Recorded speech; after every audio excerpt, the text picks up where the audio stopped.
So we're at this place of complete, utter destruction. And there are about 1,650 cars here. Which means if there are 1,650 cars, each car had at least 2 people in it, 3, 4 people. So you got thousands of people who were either killed or taken hostage or immense trauma now. And I don't know how many of you are actually listening to those stories in Sderot of the police station. But we hear the number of people who were killed, but we don't hear about the number of people who are living in trauma now. That the story of the 5-year-old girl who watched her father get shot and then watched her mother get shot, and then she had her 2-year-old sister there. So where is that 5-year-old girl is now a 7-year-old girl with a 4-year-old sister with no parents.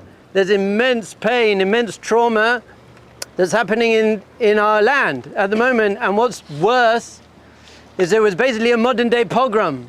You think of pogroms in the Ukraine, in Russia, but to have one in Eretz Israel. When we were killed in other places, we always thought to ourselves, well, we'll get back to Israel. We got our safe place, and then we come back here, and it happened in our land, and not very, very long ago. So there's a very, very holy tzaddik, the Piaseczno Rebbe. He was the rabbi of the Warsaw Ghetto. And the Warsaw Ghetto, basically the worst conditions you could ever imagine. Half a mile square, 400,000 people dying of starvation and typhoid, being sent off to the camps. And one of his major teachings, I was learning recently, he says there's a very, very big difference with hearing about something and seeing something. And he brings from the Gemara says that the rabbis in the Gemara says we can't wait for the times of the Mashiach, but we don't actually want to see it. We've heard about what it's going to be. There's going to be the birth pains. It's going to be a very, very difficult time for the Jewish people. We've heard about it, but we just don't want to see it because there's a big difference between hearing and seeing. So this is what we're doing here today. We've come not to just hear about it. You hear about Auschwitz, you're going to go to Poland. It's one thing to hear about what happened, but to actually go and stand in those places and see remnants of the destruction of what happened is a whole different world. It takes you a lot deeper. It takes you to a deeper place. And for me personally, this is even a bit deeper than the Holocaust, because this is still happening now. We've got hostages 2 kilometers, 3 kilometers away from us. We've got people who are traumatized. We've got that 7-year-old girl. We've got people who are living with immense trauma. Since October the 7th, by the way, you got 900 soldiers who have died, your people your age, who have given their lives for the Jewish people. So you got all their parents. That's 1,800 parents who have lost their children, and children who have lost their fathers, and there's a big pain in the Jewish people. So this is really what we're doing here today. We haven't come here today. This isn't a tourist event. This is an event to take it from I heard an idea, I heard what happened, to I'm actually coming to see it. And what's the purpose of seeing it?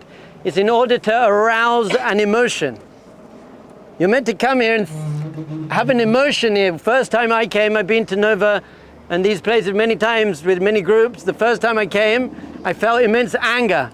It was my first thing. I was like almost childishly immature. Give me an RPG, I'm going in, I'm going to kill everyone. Second time I felt immense pain and sadness for what people are going through. So what we're trying to do here is take people like me who have, thank God, been separated from immense trauma like this, and say, I just want to taste it. So it's a difference between hearing about something and seeing something, and then there are the people who experienced. Who are the people in this car? You got a grenade, you're leaving the music festival. Half of these cars are people escaping from Nova. And this turned into a complete death trap. And people were driving forward and there was grenades coming and traumatic sounds of gunfire and RPG missiles. And so you're turning back and you're driving in the other way, and then you're falling into ditches, and there are 3,500 terrorists coming with their machine guns, and your best friend's just been shot next to you, and you're lying there with you're bleeding, and you just don't know what's going on. Complete panic, complete chaos, bloodbath. This is called the death road now. So these people were living their lives and suddenly they've experienced this. So they're walking around, experience deep trauma. So we've got this balance where we get to come to experience the pain, but without the trauma. We got this balance, but we got to understand what's the purpose of pain. What's the point? You're meant to come here and just feel depressed or sad. That's not the purpose of pain. Our sages teach us There are two main purposes of pain. And this is why we brought you here today. And if we leave this place without tapping into the purpose of why we're here, then we've wasted a big opportunity. The first purpose of pain is connection. The more I feel connected to someone, the more pain I feel. So when my daughter is in pain, that hurts me deeply. When someone I don't know is in pain, it hurts me a little bit less. So we're meant to understand that the Jewish people, we're all one family. So this isn't really me coming to look at the pain of other people. It's coming to look at the pain of my family, what it means to be a Jewish person. So in Aish, we often talk about pleasure. The purpose of life is pleasure. And we want to get pleasure, and it's true. But the purpose of pleasure is also connection. The more pleasure I give someone, the more connected we feel. But there's also some pain. I want to tap into the pain to say, this is my people. My people are bleeding. My people are in pain. And that will bring me to the second major purpose of pain, which is growth. Growth. What am I going to use this pain? Am I going to use this pain to become a stronger person? So I was in Be'eri, is one of the worst struck kibbutzim, about a year and a half ago with a group from the Upper West Side. And one of the people in the group took a burnt tile. All these houses were destroyed. And he took a burnt tile and he said to me, Rabbi, I'm going to take this and I'm going to take this home to remember the destruction of our people. And I said to him, why? What's the point? And he didn't really have an answer. He said, because I don't want to forget what happened. And I said to him, so what's the point of remembering what happened? So I said to him, the point of remembering what happened is to make sure that you use what happened and you become stronger and you build yourself. If people are dying for the Jewish people, then you're going to live for the Jewish people. What role are you going to play? What meaning are you going to find in your Judaism? So I actually said to him that you should take that little piece of tile and you should build something with it. Build a house or build something. We know the destruction of the Beit HaMikdash. It was destroyed, but we're going to rebuild the house. So we're going to take our brokenness, and we've used this here. They built a wall. This wall, a memorial wall. So we're next to the holy wall. We're next to the Kotel. And we pray next to that holy wall where our temple was destroyed. And this is another wall, but it's meant to help us connect to something deeper. That I actually care about something more than my sports results. Or I think for many, many people, they're more upset by sports results than what happened to our people here. So this is an amazing time to come between Rosh Hashanah and Yom Kippur, because the growth we're going to have is, how am I living my life? This person in this car, they're not living their life anymore. They're finished. And they didn't know it was going to happen. They were celebrating, they were doing whatever they were doing, and then it was finished, life gone. So they don't have an opportunity to think, what am I doing with my life? How am I living my life? So we can take this person's death to be an inspiration and a motivation. By the way, not guilty. I don't feel guilty about this. I didn't do anything wrong. I feel motivated to say, well, what am I doing with my life?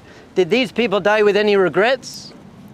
What are you regretting? You can die without any regrets. Live your life in that way. When my father passed away 2 years ago, cancer, I got to sit next to his bed for 6 weeks as he was completely wasting away and say everything I wanted to say to him. And he got to say everything he wanted to say to me. And we were there together and I held his hand and I said Shema Yisrael with him. And it was a terribly, terribly painful thing for me. But I don't have any regrets. I have no regret. I have lots of friends who have lost parents and they have regrets because they didn't get to say goodbye. They'd hurt each other. So to be able to say I'm living my life, I'm not regretting my life. Just remembered one of my most poignant Holocaust stories. Short one. I heard this Holocaust survivor speaking, and she said that she was about 12 years old, and she had a little brother, he was 9 years old, and they were in one of the cattle car trains together. And there was nowhere to go to the bathroom, and so he just went to the bathroom, and she said something not very nice to him. She said, couldn't you hold yourself, or what are you? And she said that was the last thing she ever said to him. She never saw him again. And she said to herself at that moment when she was 12 years old, she says, I'm never going to say anything again to anyone that I would regret if it was the last thing I said to them. I'm not going to speak in a way that I'm not going to regret how I speak. Yom Kippur coming up, it's all about forgiveness as well. Let's let go of the past. What are you holding on to? Who do you want to forgive? You want to forgive yourself. You want to forgive other people. You just want to let go. So this is what I'm taking from this. I'm looking at this and I'm feeling my pain and I'm feeling the destruction and I'm wondering what's happened to all these people, but not just all these people, but all their families. all the people who are still around. And I use this, and I use my own father's death, and we use death and we use destruction to live a greater life, a better life. One where I'm speaking, I'm saying uplifting things. I'm not putting people down. I don't regret what I'm doing.